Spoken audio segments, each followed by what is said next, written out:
Alberto Méndez Valdemarín.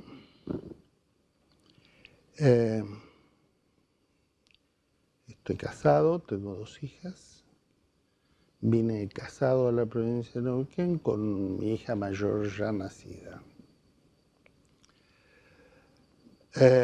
Soy médico, soy diplomado de salud pública de la Universidad de Buenos Aires. Y mi vida en Neuquén comienza por una casualidad.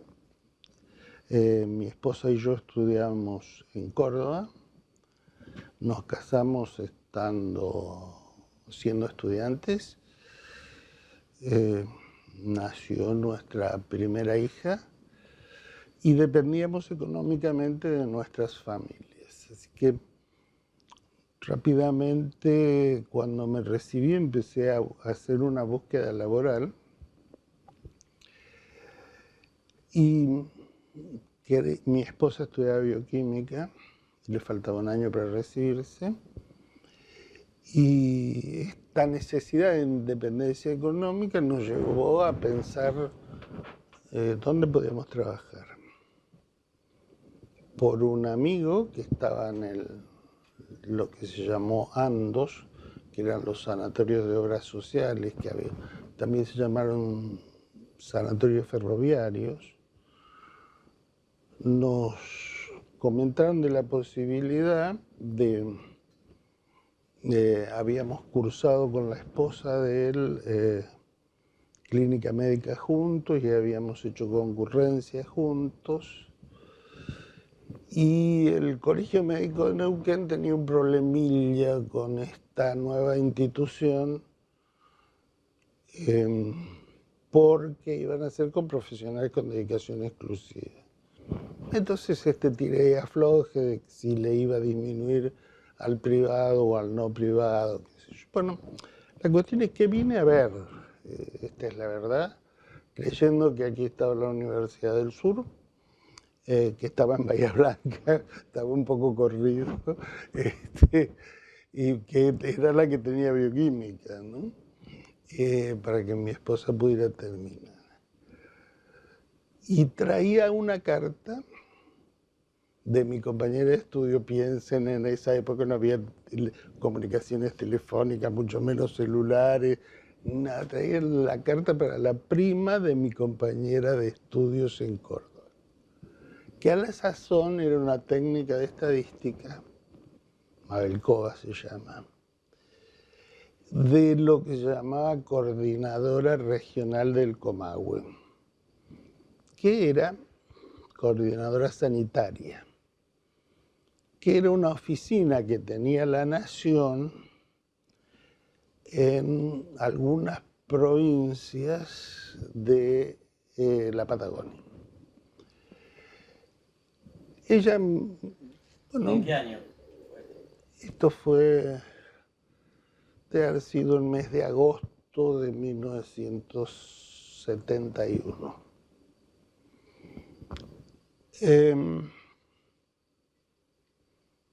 Bueno, yo hice mi entrevista en ANDOS se llamaba entonces. Me comprometí a firmar contrato con ellos. De hecho, debía firmarlo al día siguiente. Y era muy nuevo, era muy bonito el lugar. Y a la noche tenía que llevar la carta que traía a la prima de mi compañera. Como dije, esta chica era técnica en estadística y trabajaba en la coordinadora sanitaria del Comahue, que era una especie de delegación sanitaria que tenía la Nación aquí. CONADE, bien. Me parece que es previo, yo no sé. La cuestión es que hubo en muchas provincias. La cuestión es que charlando, ella me comenta que la provincia estaba encarando un plan de salud Y me cuenta cosas que a mí me parecen asombrosas, porque en realidad mi generación de los 60, 70, soñábamos con la medicina social, que ni siquiera le llamábamos así, no crean que era tan clara la cosa. Sí, yo tenía participación por la Iglesia católica. Yo los primeros años de mi carrera viví en un colegio mayor universitario que dependía del arzobispado, así que teníamos relación con todo lo que fue la Iglesia del Tercer Mundo. Por ahí, pero una relación mínima, no activa.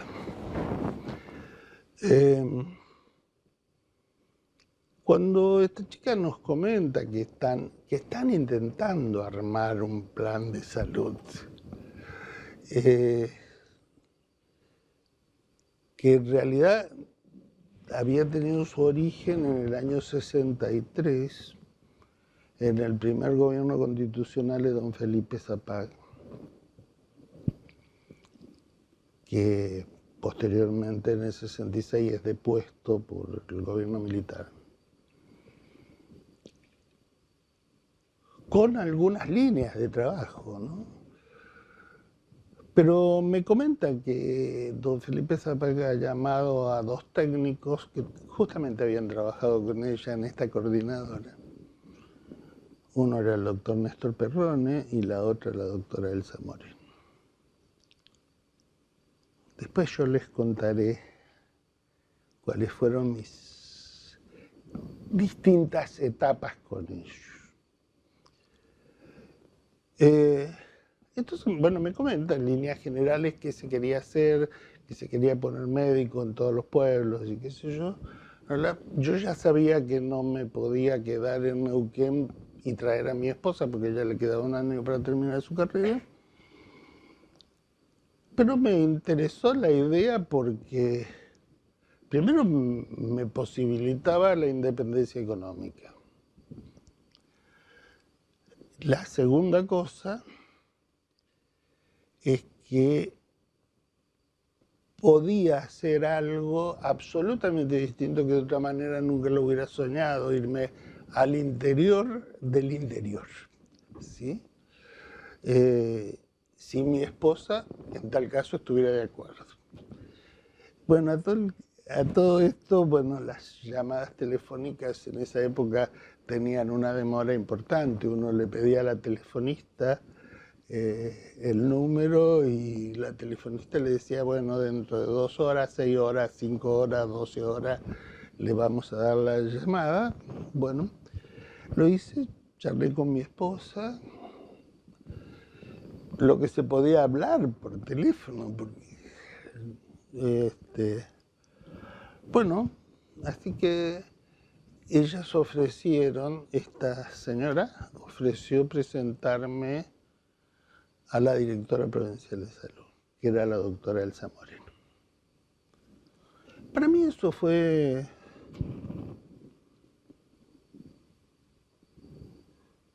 absolutamente impactante. Yo venía del Hospital de Clínicas de Córdoba, donde para hablar con el jefe de servicio había que pedir con un mes de antelación entrevista. Y yo lo podía ver por el pasillo, pero no podía hablar con él.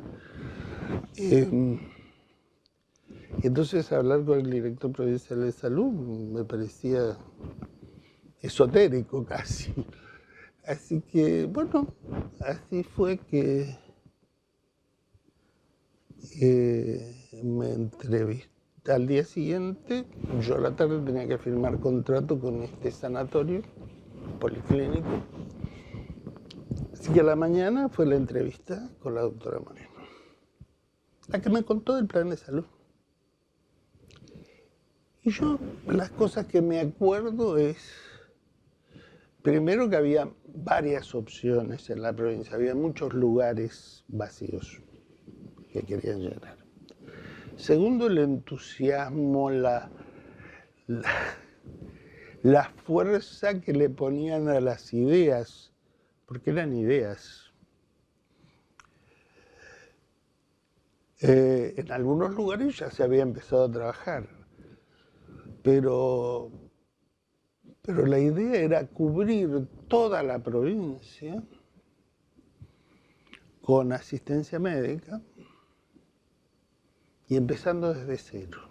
Esto me pareció absolutamente desafiante porque años después me di cuenta que era socio fundador de este club, pero era desafiante el empezar de la nada.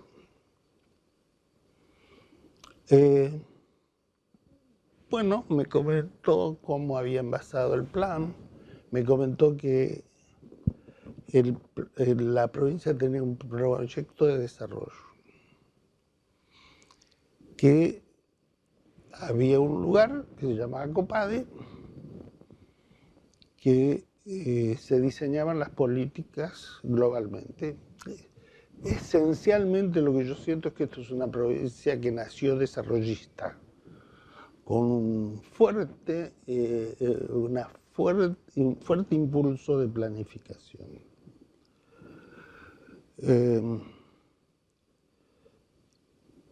Bueno, entonces me comentó cuáles eran los principales problemas de salud de la población. El principal era que no tenía asistencia médica, ¿sí? Habían empezado en el año 63 con algunos agentes sanitarios copiando los programas que hubo en el norte del país. Pero la interrupción del gobierno de Felipe Zapag haciendo algunos hospitales como Paja del Agrio, Putarranquil, del interior, ¿no? Neuquén entonces solo tenía atención sanitaria privada en la ciudad de Neuquén, algo en Centenario, algo en Cutralcó y algo en Zapala y algo en Junín de los Andes. Y casualmente coincide con los lugares donde está el ejército, que es el que primero hace avanzada en la Patagonia, porque Junín tenía ejército, Zapala tenía ejército, Neuquén tenía ejército, ¿no? Es decir, cómo iba avanzando la población desde los años de 1903, por allá. Bueno, Elsa, además de comentarme, me ofrece conocer al subsecretario.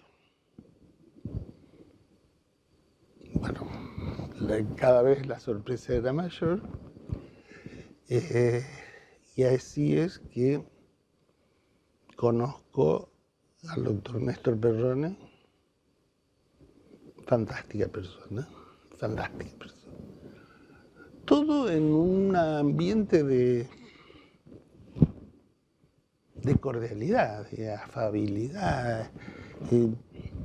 Nadie quería otra cosa que conseguir atención médica para la población. Ese era el objetivo clave, con modelos absolutamente diferentes a los que habíamos vivido. La primera cosa que me dijeron, no queremos atención médica un rato a la mañana como si fuera de caridad.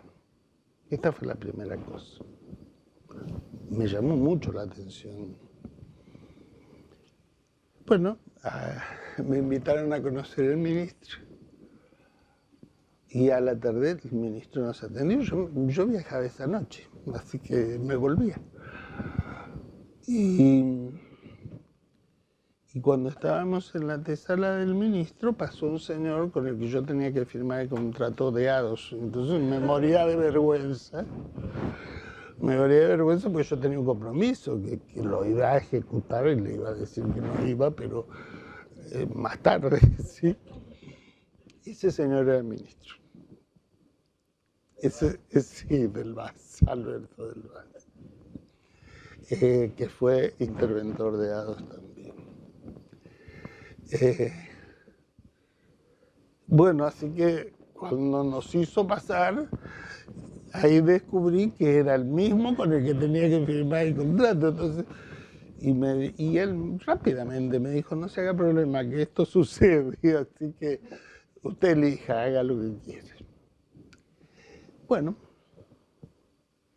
así es que me comprometí a... Bueno, me querían llevar.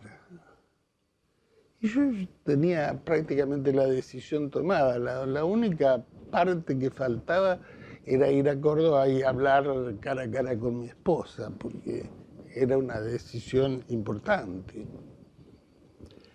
Néstor Perrone quería que yo fuera a Rincón de los Sauces. Rincón de los Sauces había comenzado la explotación petrolífera. Y yo tomé datos, le pregunté a Monseñor de Nevares, a través de amigos lo conocí, cómo era Rincón, cómo eran las ovejas, cómo era, y él me definió los lugares. Y de las ovejas me dijo que tenía una población con familias. Mi esposa iba a venir a pasar las vacaciones conmigo, entonces, o yo pretendía que así fuera, ¿no? Porque todavía no estaba cerrado, y mi hija. Y entonces que hubiera familias para mí no así Rincón, que era una población como cualquier explotación petrolífera que esté iniciando, solamente con hombres, locales nocturnos, por no llamarles de otra manera. Bueno, así fue que me comprometí a volver un mes después y así fue. En fines de septiembre de 1971 empezó mi vida en las ovejas con una promesa de que el hospital estaba en construcción y que se iba a inaugurar en abril del 72. Cuando yo llegué a las ovejas había un puestito sanitario, que era una casa acondicionada, no había enfermero, no había nada. Y el hospital estaba con las bases hechas. Con la experiencia de cuando uno ve que se construye algo en este país, que tardan años y años y años, dije, nunca. El 29 de abril del 1972 se inauguró el Hospital de las Ovejas.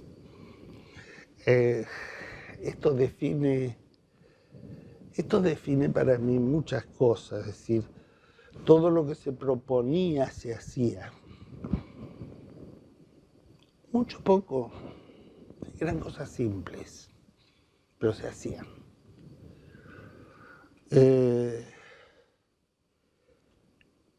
La provincia, vuelvo a decir, en salud tenía claras prioridades.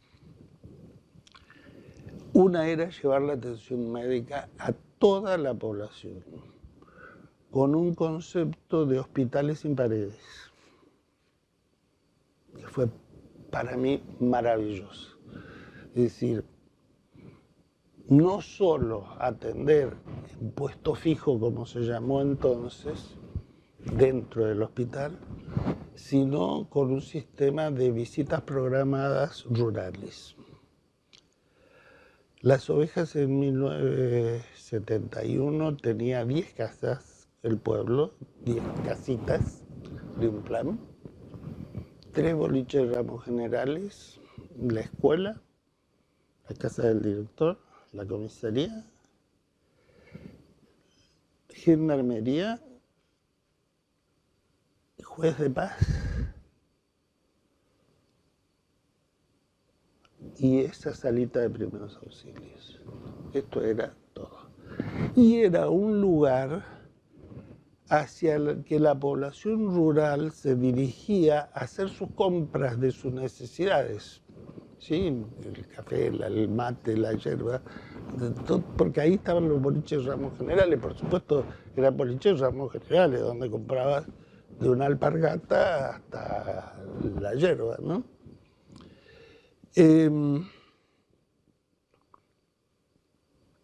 Bueno, ¿cuáles eran las prioridades? Entonces la atención con hospitales abiertos, sin paredes, le llamaba,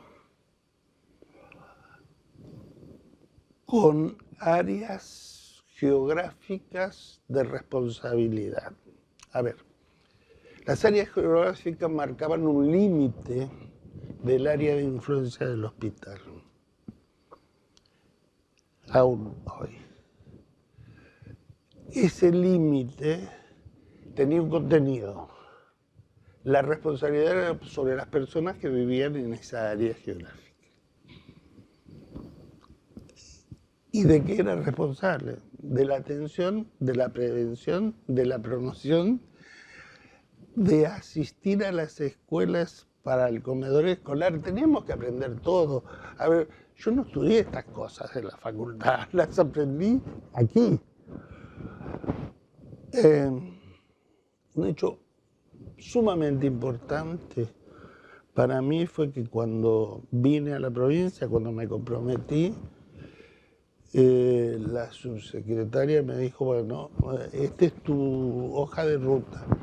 Y me tuvo una semana en el nivel central de la Subsecretaría de Salud, viendo todos los programas con los responsables de cada uno de los programas. Es decir, conocí hasta el portero del edificio, ¿sí? Porque entraba a la mañana y me iba a la noche.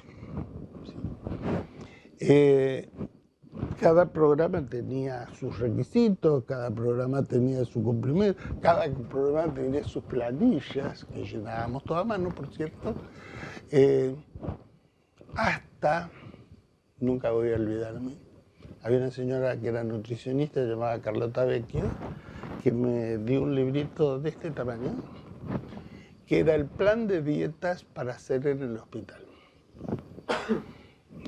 Y estaban para 15 días las comidas, los menús, cómo se preparaba la comida, qué condimentos tenía y cómo se hacía el cálculo de necesidades de alimentos para comprar los insumos. ¿Sí? Hasta los miligramos de pimienta. Era fantástico.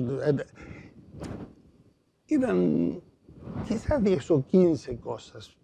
Entonces, ¿qué nos decían? Bueno, un niño, nosotros seguimos tal tabla de peso y talla.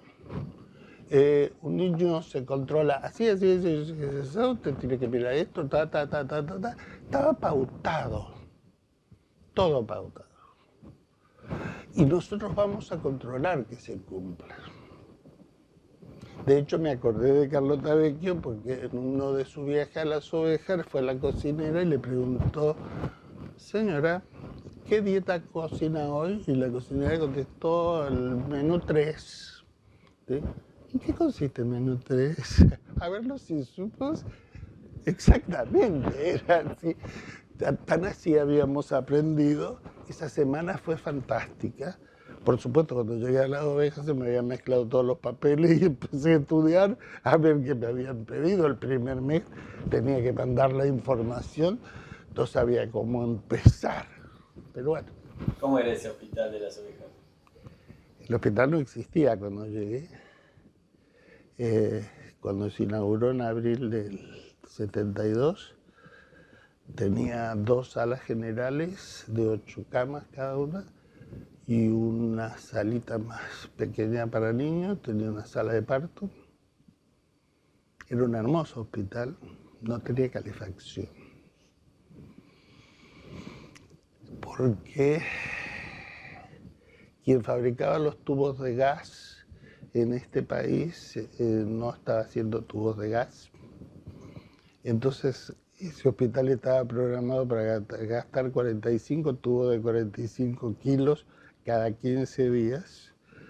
La sala de tubos tenía capacidad para 90 tubos y nunca conseguí uno. Así que vivíamos con garrafas. Tenían todas las estufas, todo puesto, pero no teníamos gas porque no había. Pero además era muy difícil llevar un camión con tubos de gas por medio de la cordillera. ¿Qué tenía las ovejas? No tenía caminos, casi.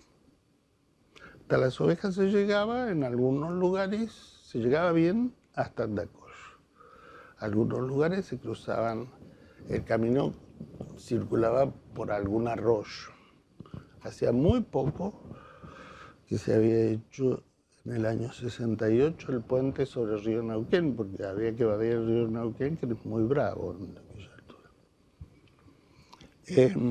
Cuando llegas a las ovejas, estabas como médico único, ¿verdad? Sí. Después, cuando se inaugura el hospital, se incorpora nuevo personal, digamos, o dijiste estabas No solo, médico. pero enfermeros o enfermeras. Sí, enfermeros, se incorporaron 4. La primera enfermera que se designó, la señora Nil Fatillería de la Costa, tenía un curso de enfermería por correspondencia. La provincia de Neuquén tenía cerca del 90% de personal de enfermería empírico. Posteriormente mandaron una enfermera de Plaza Winkle y una de Chosmalal, pero igual no alcanzaba para cubrir las 24 horas. Así que 2 agentes sanitarios que yo había formado se incorporaron al plantel como empíricos. Enfermería es todo un tema, el desarrollo de enfermería en la provincia es un tema fantástico. Porque esto que era la realidad, la gente entraba al hospital quizás barriendo o haciendo las cosas, aprendía a tomar la presión, a poner un inyector, y si tomaban de venoso era un cabo de enfermería. También hay algún personaje, la señorita Dina Tomio, enfermera fantástica también. Ella se propuso que la enfermería tuviera otro nivel. Entonces, esto es un poco más adelante, pero vale la pena. La primera formación en enfermería fue como auxiliares de enfermería. Pero, ¿qué nos encontramos? Que la gente tenía que tener primario completo y no tenía primario completo. Entonces, en muchos casos, se llevó la escuela primaria dentro del hospital y el personal del hospital ponía una parte de sus horas y las otras partes la ponía el Estado. Y se cursaron la escuela y después pudieron hacer su formación como auxiliares, que duraba 1 año. Después, ya bastante más adelante, comenzamos con la profesionalización. Para ello tenía que tener secundario, que tampoco tenían. Entonces se les daba tiempo para que formaran, hicieran su secundario. Y se hizo la Escuela Superior de Enfermería, dependiente del Ministerio, que terminaban con 3er año de enfermería como enfermeros profesionales. Después, por convenio con la Universidad de Comahue, se hizo la licenciatura. El ministerio aportaba las horas cátedras de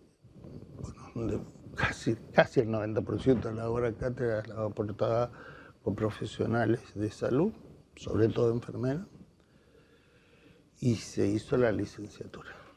Pero llevó años, ¿sí? Las ovejas. ¿Qué eran los principales programas? El principal, ya dije, dar atención a la población. Atención institucional al parto. La provincia de Neuquén tenía una mortalidad infantil promedio en el año 70 de 108.9 por 1000. Era de las más altas del país. Cuando yo estudiaba salud pública en la facultad como estudiante, cuando queríamos ver un desastre sanitario mirábamos Neuquén. Es decir, cada 1000 chicos que nacían se morían 109. ¿De qué se morían?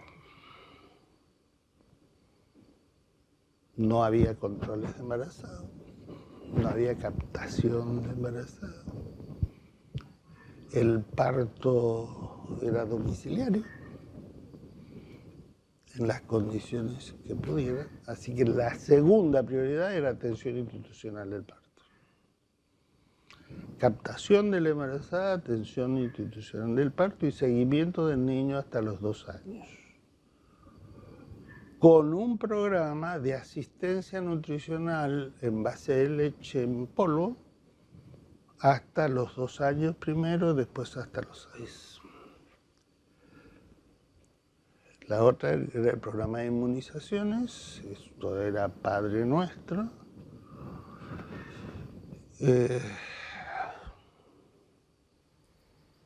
¿Y cómo recibieron estos distintos programas en la comunidad esta de las ovejas? Con dificultades algunos, otros no.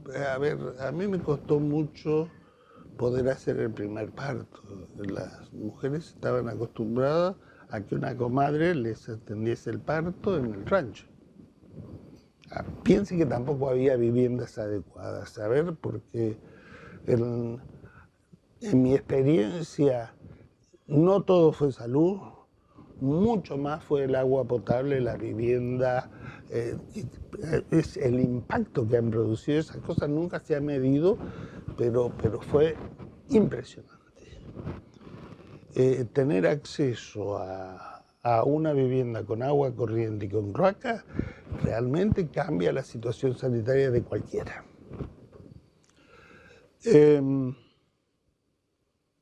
Bueno, otra de las prioridades era control de la tuberculosis, control de la hidatidosis. ¿Y qué teníamos que hacer? Teníamos que tratar de que mejoraran el rancho para que la vinchuca no habitara. En la zona norte no había muchos chagas, pero sí hidatidosis. Entonces, educar a la población para que no alimentaran a los perros con vísceras de los animales que faeneaban porque no había otra forma de conseguir carne. Que si le van a dar las vísceras, las cocinara, pero había poca leña, así que... ¿sí? Y si había que enterrar muy profundo, porque los perros sacan los... ¿sí? ¿Costó o no costó? En general, claro, algunos programas costaban, las primeras vacunas costaban, el primer parto que hice, pasaron meses que yo no podía revisar a una mujer. Las mujeres sentían que era una violación la revisación y tenían razón. Nunca nadie que no fuera su marido las había tocado, entonces ¿cómo podía? Hasta que en algún momento a una comadre se le plantó un parto y nosotros fuimos a la madrugada con una de las enfermeras a buscar a la mujer que quería que le hiciéramos el parto en el rancho. Yo me empaqué y así que la sacamos en camilla su montaña arriba y nació el bebé. Inmediatamente llegar al hospital venían expulsivos.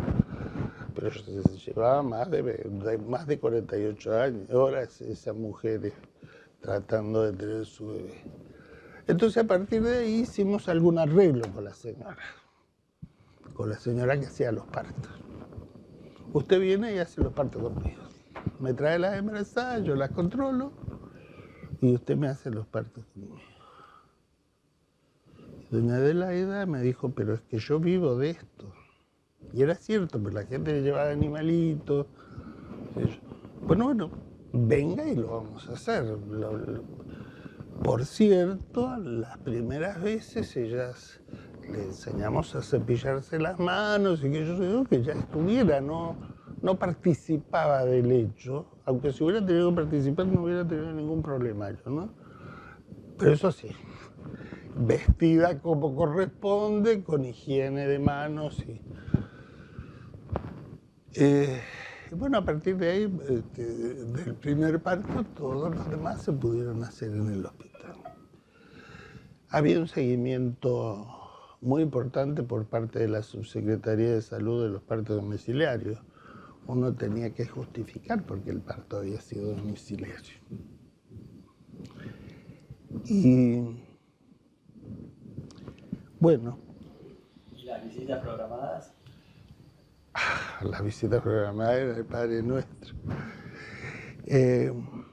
Las visitas programadas, me costó entender el concepto de programar, ¿sí?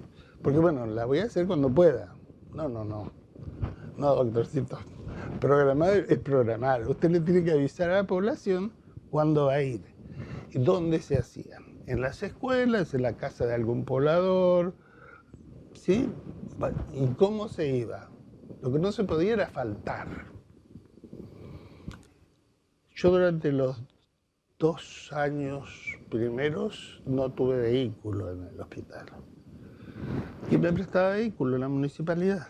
Que tampoco era municipalidad, era comisión de fomento, que tenía 2. ¿Para qué querían 2 si yo podía usar el otro?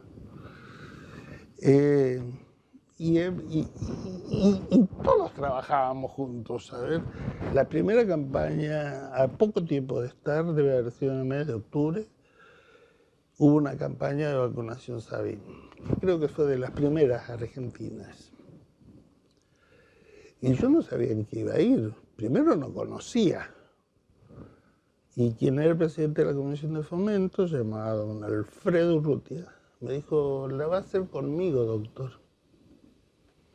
Y entonces él puso su camión, su propio camión, y me llevó por todo el pueblo. Por todo el pueblo, por todos los parajes, por todos lados. Y se hizo perfecto. Y tampoco teníamos heladera donde guardábamos la vacuna. Desalojaron todas las cosas de la heladera de su casa, que era queroseno, para que yo guardara las vacunas. ¿Sí? A ver, la solidaridad de la gente era una maravilla. Todo estaba para asistir. Los primeros meses, cuando había que hacer un parto y el hospital no estaba terminado, si la municipalidad no tenía vehículo, había 2 vehículos más. Y yo pedía el vehículo, nunca me pidieron 1 litro de nafta. Y lo llevaban de Cuyo, que estaba a 1 hora de camino. ¿Sí? Bueno, a ver, la visita era ir con una fecha fija, la gente estaba esperando, entonces había un horario, muchas veces se dividía la visita en partes, y a cada paraje iríamos cada 15 días, una cosa así. Eran muchos, no, pero había que visitar la escuela y la gente que viniese. ¿Y dónde se asistía? En Invernada Vieja, que ahí estaba una maestra que después fue la madrina de mi hija menor. En la cama de ella se atendían los pacientes, porque no había otro lugar de atención. Y en los ranchos era en la cama de la gente. ¿Y cuánto tiempo estuvo en Las Ovejas? De septiembre de 1971 hasta abril de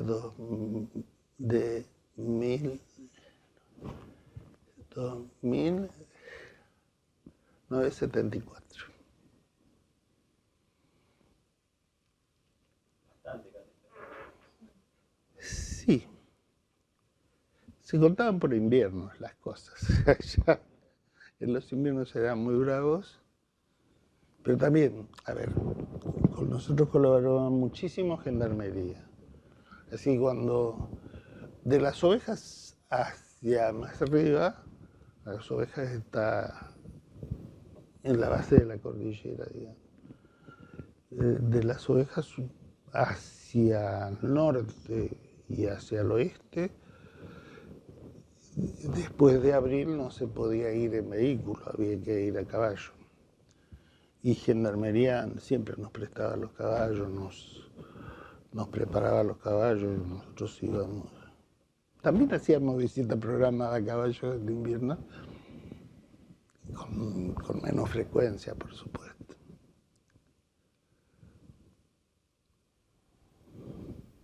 ¿Y después de las ovejas, a dónde continuó? Después de las ovejas,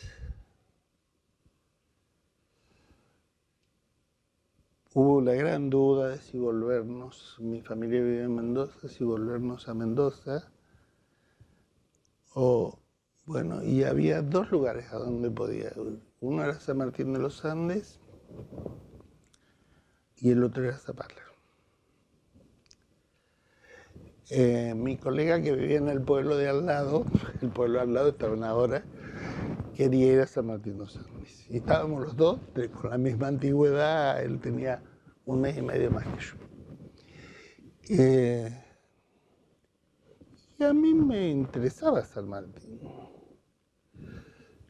Mi jefa de zona, que para mí fue... esto es importante. Cada área programática, varias áreas programáticas de un hospital formaban una zona sanitaria. Tenían un hospital cabecera, tienen, y pequeño, con un poco más de complejidad, lo que no se podía resolver en el nivel más chico se resolvía de cabecera o se derivaba al Castro Rendón, que hoy sigue siendo cabecera de todas las zonas. Pero varias áreas programáticas formaban una zona sanitaria. Esa zona sanitaria tenía un jefe de zona, que era el que era la delegación técnico-sanitaria del Ministerio de Salud. Tenía un jefe de zona, muchas veces con una secretaria o alguien más que le manejara insumos, era el que nos proveía los insumos médicos, sobre todo, porque los comestibles los comprábamos nosotros. Y era clave la figura de jefe de zona, porque era el que nos daba continencia. No es fácil estar solo. No es fácil dudar de lo que uno sabe y saber lo que uno no sabe. ¿Sí? Si bien podíamos ir al hospital cabecera con nuestros propios pacientes, y así lo hacíamos, tampoco se podía ir todos los días, porque si no, no habría quien atendiese. La figura de jefe de zona era nuestro soporte y era nuestro control y supervisión. Esto que yo digo, de que nos enseñaron a llenar los formularios, bla, bla, bla, bla, bla, bla, bla. En alguna visita que hizo Elsa Moreno, estaba todo pautado que las fichas de consulta de los niños bajo control, los niños tenían una colita celeste y las niñas tenían una colita rosada. Si era desnutrido, tenía una colita roja. Y si era tuberculoso, tenía una colita verde. Pegada en la ficha número 3. Entonces era facilísimo controlar el fichero. Como eran muy pocas las fichas que yo tendría 400, 450, yo no le había puesto colita. Y cuando fue la doctora Moreno, dije, vamos a ver el fichero, y abrió el fichero. Dijo, las colitas. No, doctora, lo que pasa es que yo las miro todas. Es verdad que sacaba todas, las miraba todas a fin de mes, y con eso hacía los informes eran mensuales y estrictos. No. Eso le da mucho trabajo. Y usted no puede diferenciar. ¿Cómo va a sacar? Si yo le digo, deme 10 chicos, usted tiene que mirar todas las fichas. Control, supervisión y evaluación eran palabras santas. ¿Y quién podía hacer evaluación? Yo podía hacer evaluación de mi micromundo, las zonas de los distintos áreas programáticas. Pero la evaluación de la provincia la tenía que hacer a nivel central, que tenía información de todos los hospitales. Así que para mí esto fue una carrera de salud pública en sí. Pero después en vez de ir a San Martín, mi jefa de zona no quería que fuera a San Martín. No le gustaba San Martín a ella. Era distinto, San Martín de los Andes siempre fue medio conchetita. Eso no se puede poner. No era la zona norte. La zona norte es lo más puro en salud pública que puedan conocer. Entonces yo había ido, yo no sabía cómo me iba a sentir en San Martín, esa es la verdad. Por paisaje y todo eso, uno añoraba ir a San Martín, era bellísimo, si bien era una aldeíta muy chica entonces. Pero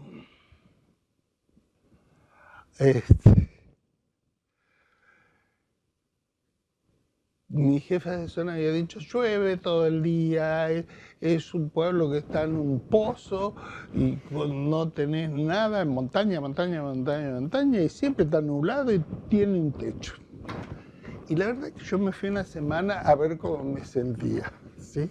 Y me fui solo.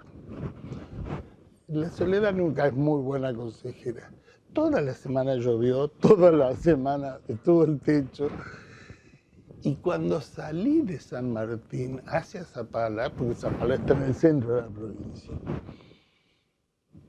yo iba a las ovejas de vuelta. Había un sol radiante cuando pasás ese techo de nube. Claro, es cierto que San Martín está en un pozo. Viene la corriente de valdiviana, ¿sí? Y siempre hay nubes ahí en el invierno, si no, no sería tan verde, ¿sí? Y cuando subí, saliendo de San Martín, ya sale el sol, ¿sí? Bueno, el sol era fantástico, llegué a Zapala y me parecía París.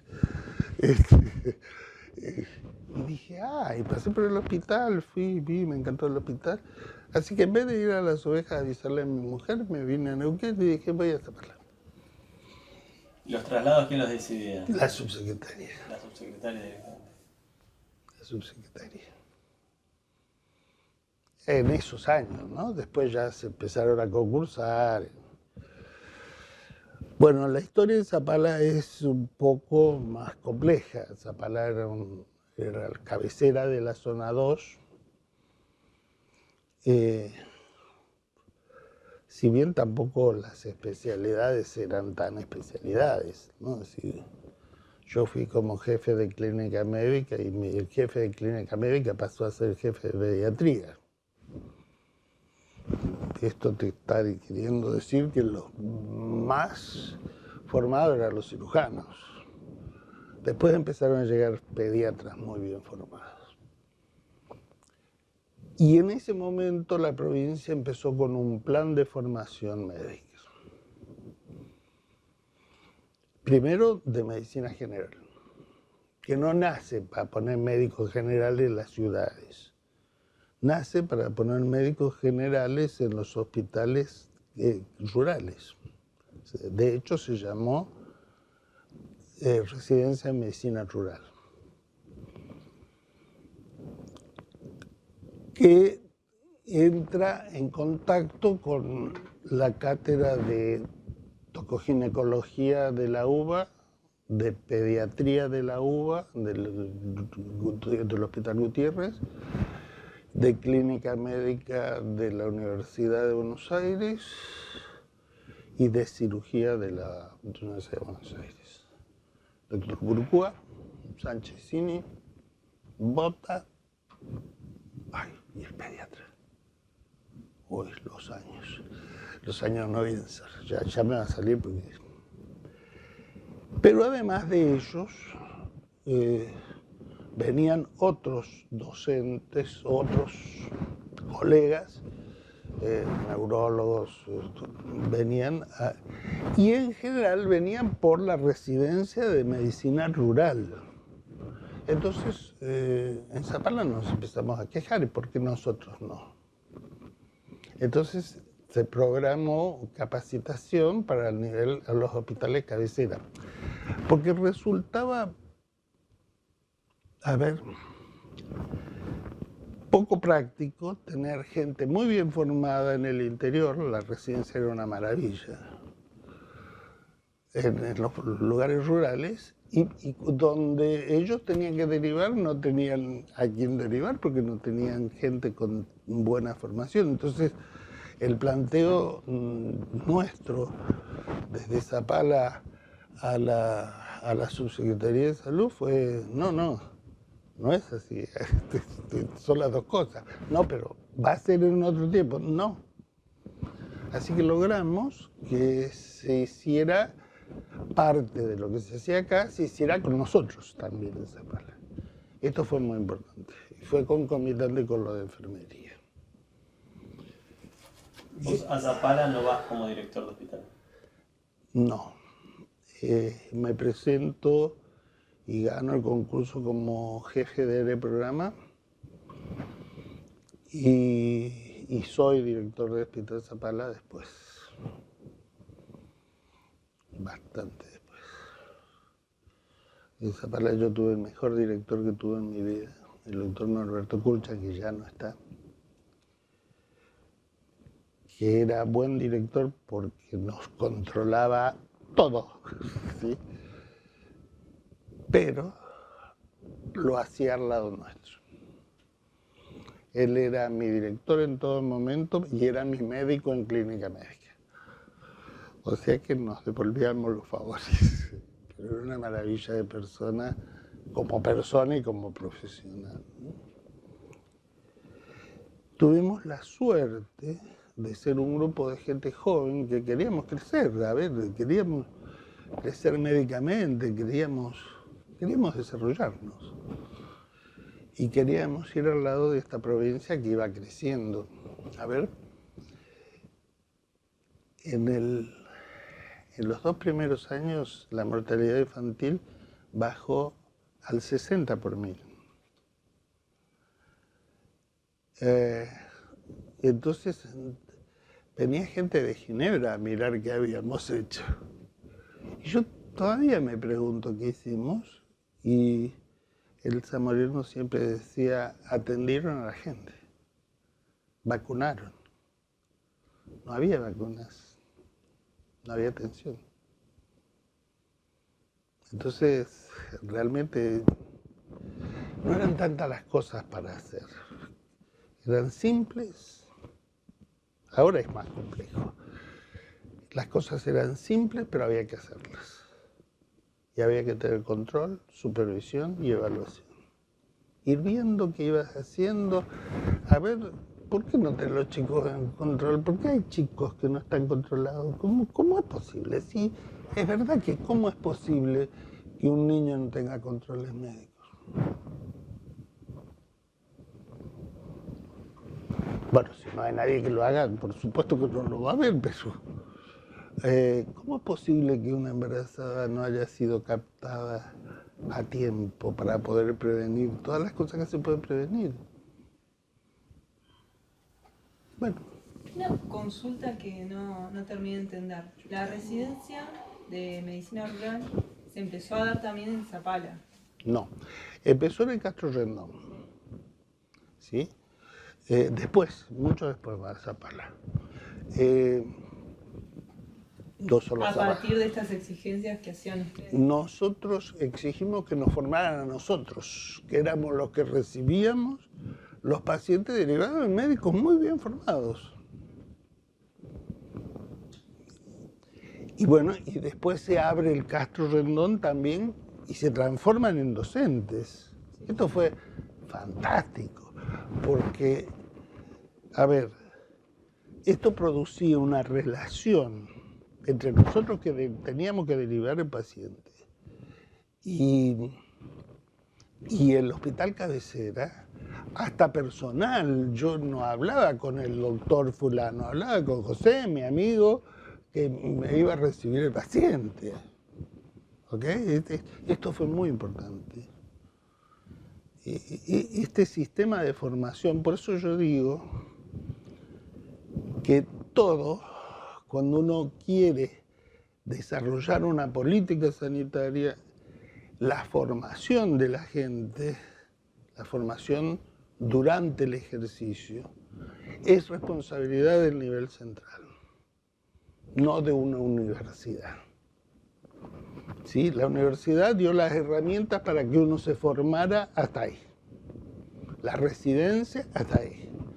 Pero después, cada provincia tiene sus eventualidades, sus particularidades, sus modelos de atención, que por cierto tienen que estar adecuados, pero no se hace política sanitaria sin imprimir la política.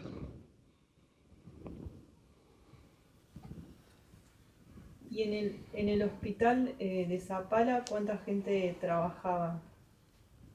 Más o menos, el hospital Zapala tenía 100 camas. El hospital Zapala hoy es más chico porque tenía un ala de tuberculosis con 28 camas. Tuberculosis era una de nuestras patologías de alta frecuencia. Y en aquel entonces los pacientes tuberculosos se internaban por lo menos 6 meses.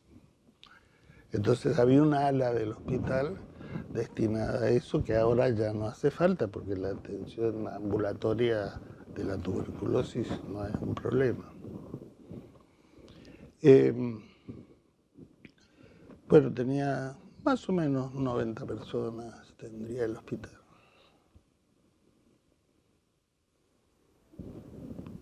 ¿Y ahí en Zapala cuánto tiempo están? Allí estuve hasta el año 83. Zapala. Casi 10. Ahí me desarrollé como jefe de clínica, como jefe del programa, como director del hospital. ¿Y hizo finalmente la residencia? No. ¿Por qué no hice la residencia? Porque cuando empezó la residencia, era cuando yo me iba a Zapala. Ya había pasado mi tiempo. Pero sí hice mi formación en clínica médica viniendo al servicio de clínica del Castro Rendón. Y bueno, sí, donde hice mi formación fue en la Escuela de Salud Pública de la UBA, después. Eso me dijo que era un poco más adelante. En el año 79. Y cuando venía acá al Castro Rendón, ¿cómo era la...? Como todas las relaciones humanas, con algunos fantásticos y con algunos otros no tan fantásticos, pero todos éramos... A ver, ¿qué pasaba? La gente que tenía más relación porque formó residentes, porque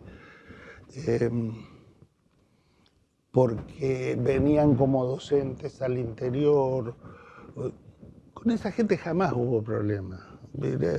Es más, nos recibían en su casa, comíamos en su casa y dormíamos en su casa. ¿Sí? Ellos también en la nuestra. ¿Sí? Con los superespecialistas, super ahora, antes, ahora ya son... Es como que no conocían el palio. Y, por ejemplo, qué sé yo, un paciente venía a las 8 de la mañana porque tenía turno y no lo podían atender hasta la tarde, lo atendían a la tarde, le pedían una placa y cuando iba el doctor ya se había ido. Entonces había que traerlo al otro día. Y para esto había salido a las 4 de la mañana de su casa, ¿sí? Con ambulancia, con enfermero, con lo que fuera, con el chofer muchas veces. Bueno, no peleábamos, por supuesto.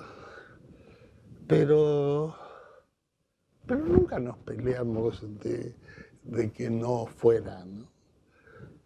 Después empezaron los concursos. Aquí, yo gané dos. Yo me presenté a 3 cargos de dirección simultáneamente en el Castro Rendón y de los 3 gané 2. Así que, bueno, de algún modo nos conocían. Y ahora una pregunta. ¿Qué impacto tuvo el golpe de Estado del 76? ¿Y cómo se vivió Del 76. desde su perspectiva? ¿Cómo afectó el funcionamiento del sistema de salud?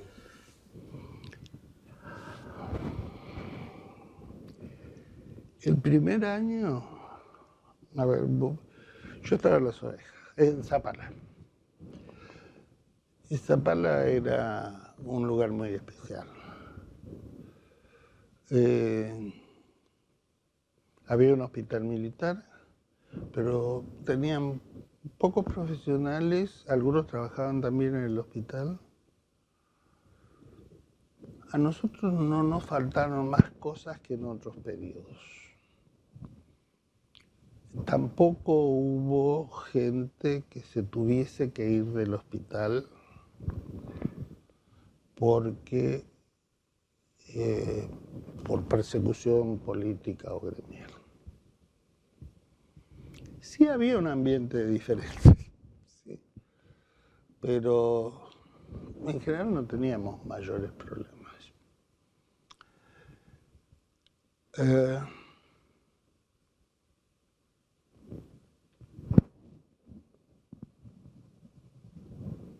Sí hubo profesionales que o los prescindieron, no en Zapala, aquí en Neuquén, los prescindieron o los mandaron a trabajar a lugares que no debían estar, por razones ideológicas. Pero no fue Neuquén el lugar donde el proceso militar tuvo la misma característica que en otros lugares, o por lo menos no lo vimos. Sí vimos mucha gente que venía, por ejemplo, una señora que nos enteramos que era docente de la Universidad de Bahía Blanca, era docente de lengua y que trabajaba de cajera en un supermercado porque su marido había sido chupao y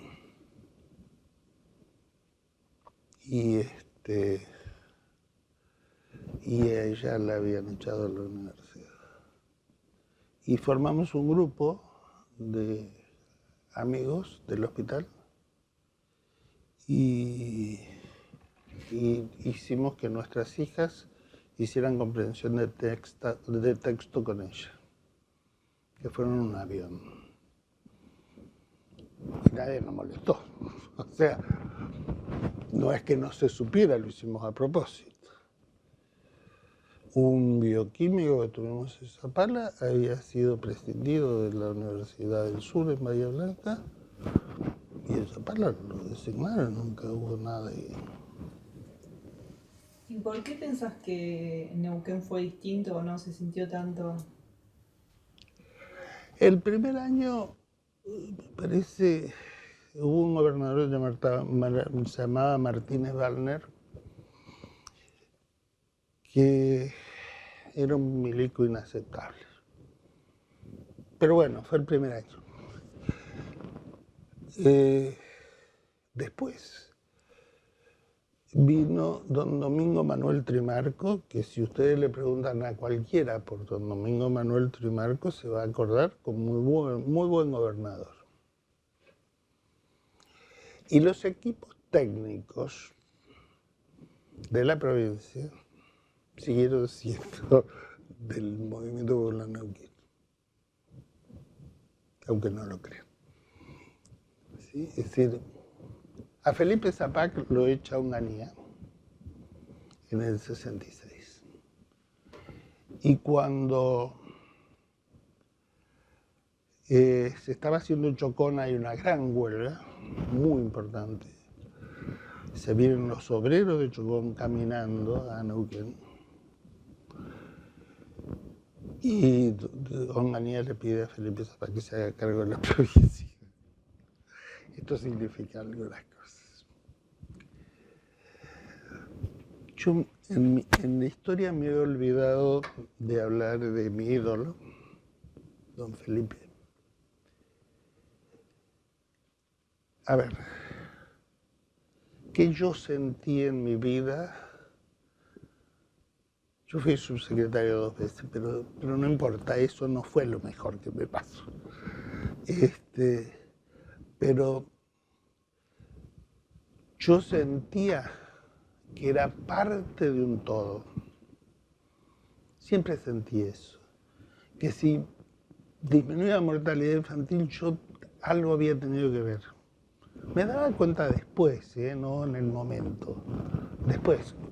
Porque nos comentaban qué había sucedido. Es decir, tanto Elsa Moreno como Néstor Perrone, como Pellín, como Lores, que eran como Nancy Divi, nos comentaban, este año hemos logrado tal cosa, tenemos tal cobertura de vacunación, todos.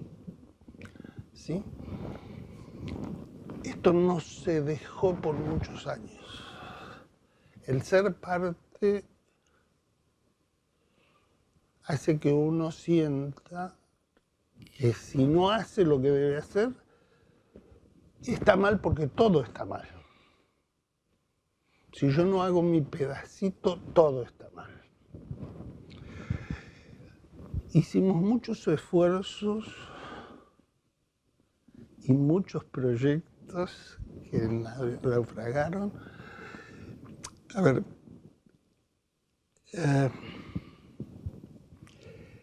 Elsa Moreno definió lo que después se llamó como atención primaria de la salud, como atención integral de la salud. Promoción, prevención, recuperación y rehabilitación. ¿Sí? Cuando vine a Alma Ata,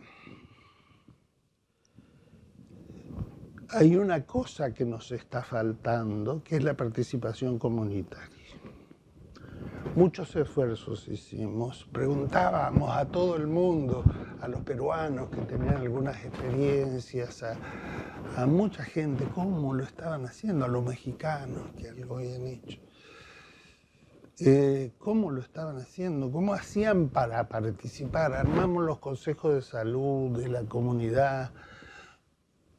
Me parece que nos quedamos cortos siempre, pero nunca nos serviría, porque no es fácil la participación comunitaria en todos los aspectos del proceso, ¿no? Uno lo puede, hemos leído kilómetros y uno puede pensar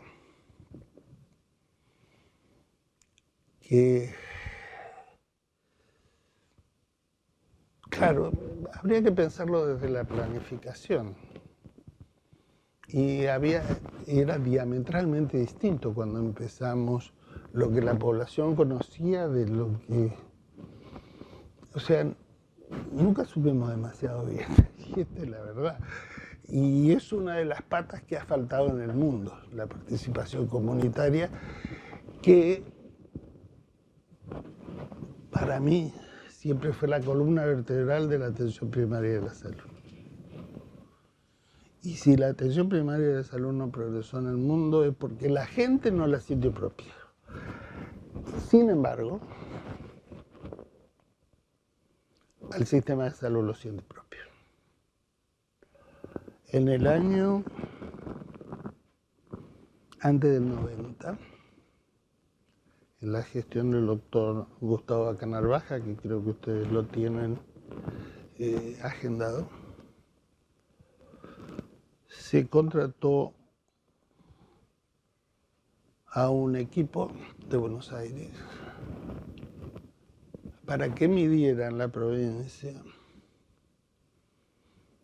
la presencia de los distintos organismos en la atención de la población. En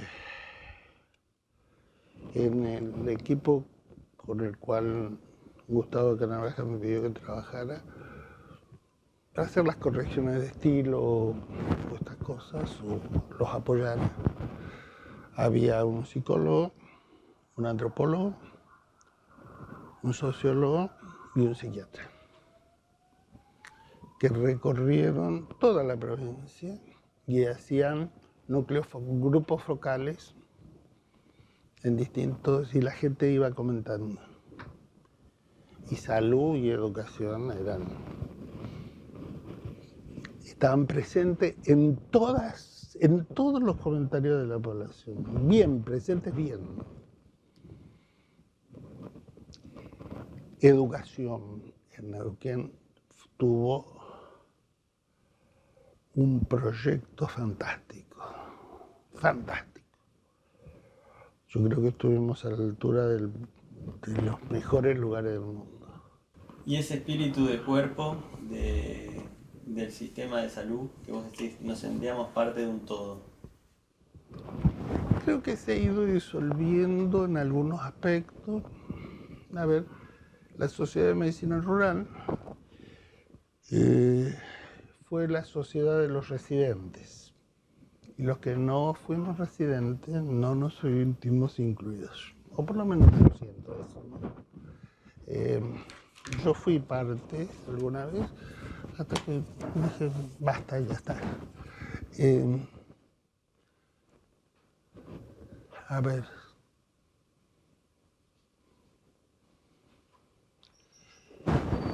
Sin embargo, después han ido sucediendo cosas. Esta es una provincia que se fue gobernada por el movimiento popular neuquino desde que nació. Y bueno, alguna vez charlando con don Felipe Zapag, don Felipe decía, ¿por qué los médicos no son del partido? ¿Por qué hay pocos médicos del partido? Entonces, mi explicación, y creo que es la que yo siento, ¿no? Es que en realidad la política aquí era muy incipiente y los médicos no nos formábamos en esta provincia, nos formábamos fuera de la provincia, donde no existía el movimiento popular neuquino. Y uno a los 24 años, ya más 24, 25, ya sabe más o menos para dónde patea, sobre todo en aquellas épocas. Entonces hubo mucha división política también. Por eso yo insisto que el sistema de salud nació en el 63. El primer gobierno constitucional de Felipe Zapag, donde todo es un desastre, donde hay que hacer todo del vamos. Y en el 66 se va. Lo vamos, ¿sí? Por lo cual se refunda en el 70. ¿Sí? Pero no es que nazca en el 70. A ver, no es poca cosa, por lo menos para mí. Yo tengo por ahí escrito algunas palabras de Felipe Zapag. Está el famoso Cuando discurso, asume, ¿no? Cuando sí. asume. Es fantástico, es fantástico. Que ahí es tomado en octubre del 63. Sí, ¿lo tenés? Es fantástico. Nunca he leído nada de tal profundidad. Y eso claro, eso se toma como el inicio de la idea. Es que es el inicio de la idea. A ver, que después las cosas te lleven más o menos tiempo es otra cosa, pero yo me acuerdo, yo fui subsecretario en el último periodo de don Felipe. Y teníamos ideas nuevas, esto de Arancelari, que ya venía de antes, ¿eh? Bueno, pero tenía que convenirlo con él. Y me dijo, solo hay un límite, doctor. En los hospitales no se cobra. Pero hay gente que tiene dinero No se cobra, doctor. La atención es gratuita. Para eso está el Estado. A ver, esto define muchas cosas. Pero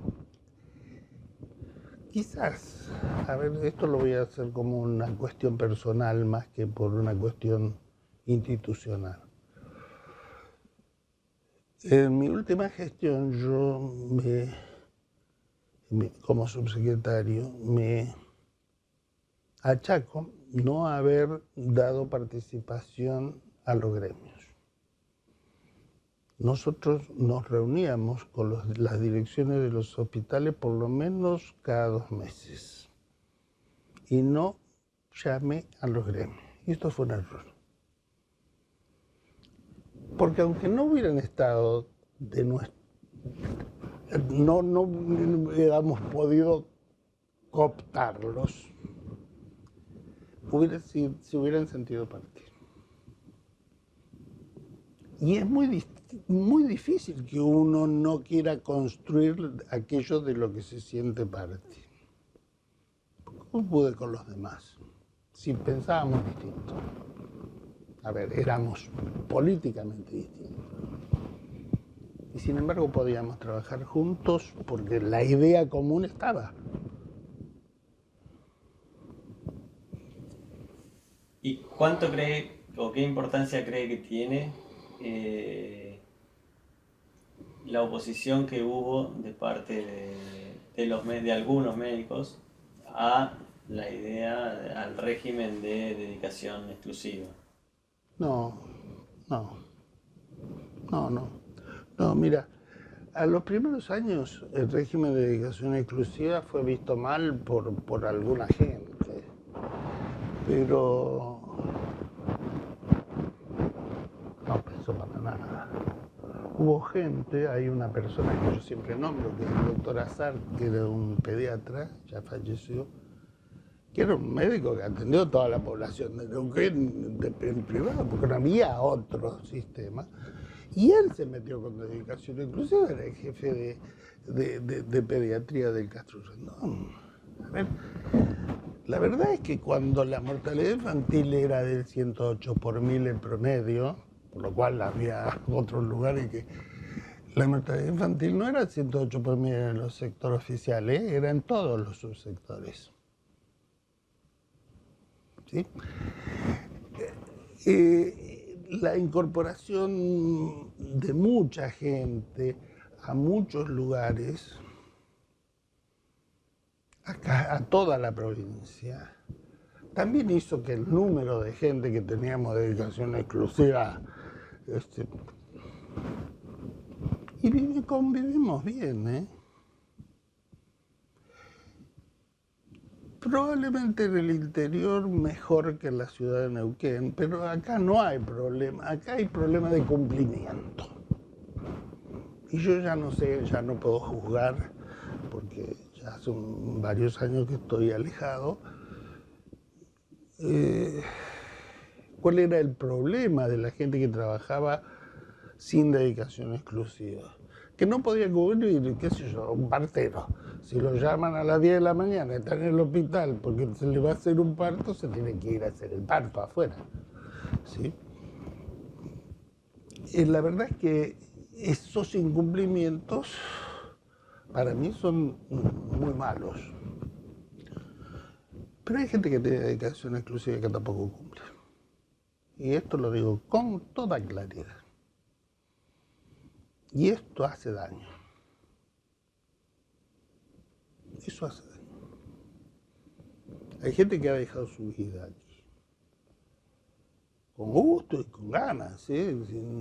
Nadie hizo las cosas contra su voluntad. Todos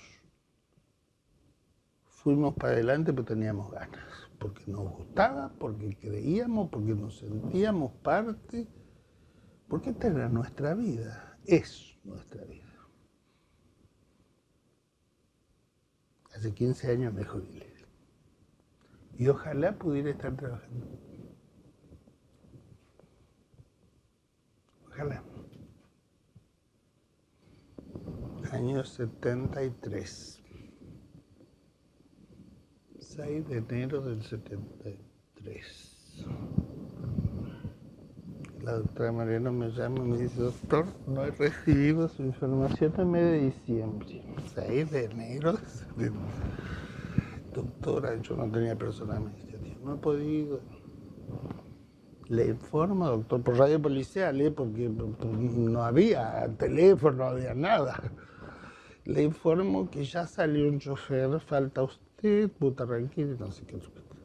Ya salió un chofer, dentro de 4 horas va a estar, así que póngase a hacer la información, porque yo tengo que cerrar y entregarle al gobernador. ¿Cuán de importante era? Después charlando con Elsa, en mis años de la Escuela de Salud Pública, cuando ya fue secretaria de Salud de la Nación, ella me decía, por ejemplo, los recursos siempre son escasos en salud. Siempre hay algo que te falta, siempre. Y en esa evaluación uno ve que el programa de asistencia alimentaria con leche en polvo no era igual en toda la provincia. Donde había más desnutrido, había más porcentaje de la población a cubrir. La desnutrición infantil era muy alta. Y ella a los 6 meses vio cómo se había reducido la desnutrición. Ojo, no era solamente por la leche era quizás más un gancho. Era la atención médica, el seguimiento del chico, el control, el mirar. ¿Sí? Por supuesto. Te mataban si había un chico sin vacuna. Colgaron en plaza pública. Y entonces a los 6 meses de empezar ese programa se había consumido como el 80% del presupuesto. Entonces fue a verlo al gobernador y le dije, mire, gobernador, me queda solo el 20% de lo que usted me dio. Si no puede, yo me la voy a arreglar igual. Pero si me da tanto, vamos a poder hacer tal cosa porque hemos logrado tal cosa. A ver, no hay gobernador que salvo que no pueda. Pero no hay gobernador que se resista a esa racionalidad. Y así lograba las cosas. De a poquito y nada, negro. Yo te acabo de decir que los 2 años y medio primero yo no tuve vehículo. Y no es fácil estar en las ovejas. Antonio fue una persona muy importante en esta provincia también. Cuando yo llegué, él se había ido a hacer la Escuela de Salud Pública. Esta era la fuente de la Plaza de las Ovejas.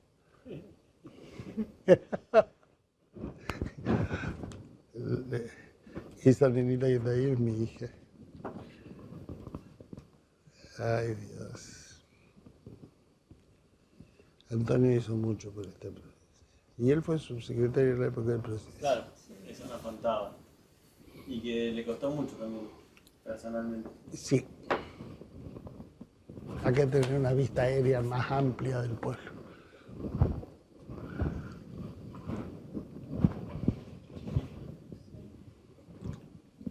Pero la cantidad de población sigue siendo muy parecida.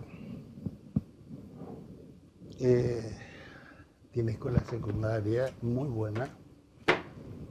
Tiene un intendente maravilloso. Maravilloso del lugar. Maravilloso. Todos los días me manda algo. Y el reconocimiento a doña Juanita, la que se yo qué, cumplió 96 años, doña Ramona, y es increíble, tipo. Bueno, Antonio vivió la época del proceso mal. Él es un hombre de formación socialista. Eh, y yo creo que lo hizo porque le pareció que había que hacerlo, porque había que proteger. Él siempre dice que nosotros no hemos sido tan suavecitos entre nosotros, nos hemos dicho las cosas. Bien, ¿eh? Ninguno estamos fuertemente enemistados. Hubo unas chucherías,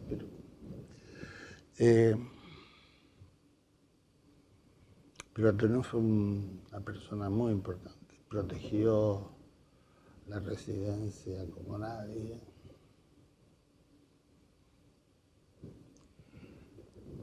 Una de las ciencias que tenía la Subsecretaría de Salud es que era poca gente, muy comprometida.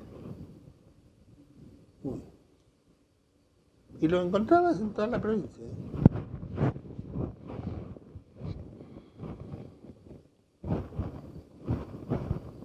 En los jefes de zona. Sí, los jefes de zona eran muy importantes, muy importantes. Además es una tarea muy grata la de jefe de zona. Yo fui jefe de zona 1 y fui jefe de zona metropolitana. Es muy grata. Es cierto que tenés que controlar, que a nadie le gusta el control. Tenés que supervisar, pero tenés que devolver. ¿Y cómo devolver? Con información. Mira, hicimos tal cosa. Hicimos, porque hicimos, ¿eh? No es el jefe de zona el que hace. Son los negros en cada uno en su trinchera.